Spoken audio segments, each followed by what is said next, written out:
तेल छान कडकडीत तापलं आहे। त्यामध्ये आता आपण फोडणी करून घेऊयात। थोडेसे जिरे, मेथी दाणे, हिंग, कांदा,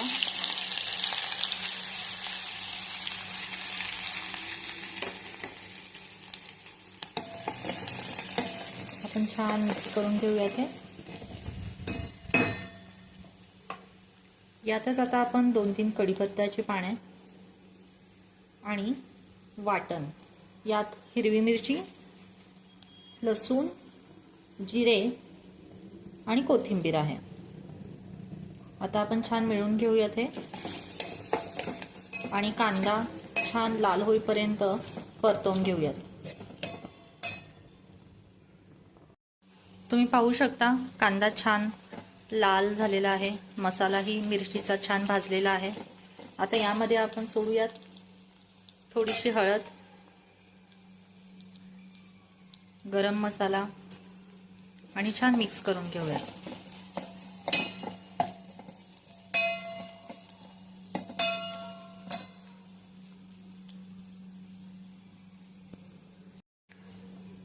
यामध्ये आता आपण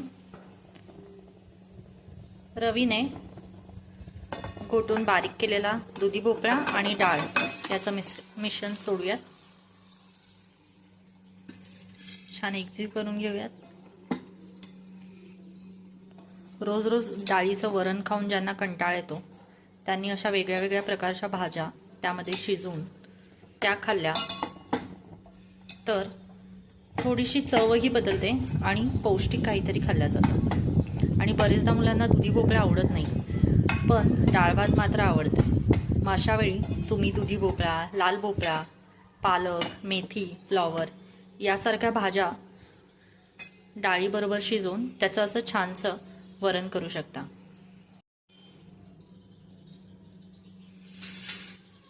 यामध्ये आता आपण 1 चमचा मीठ टाकूयात,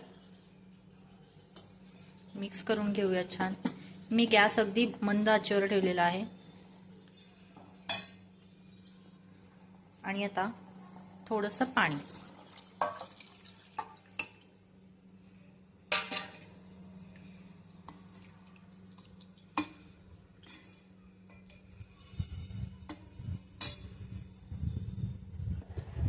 आता गॅसची फ्लेम वाढवून छानशी उकळी घेऊयात आपण या डाळीला।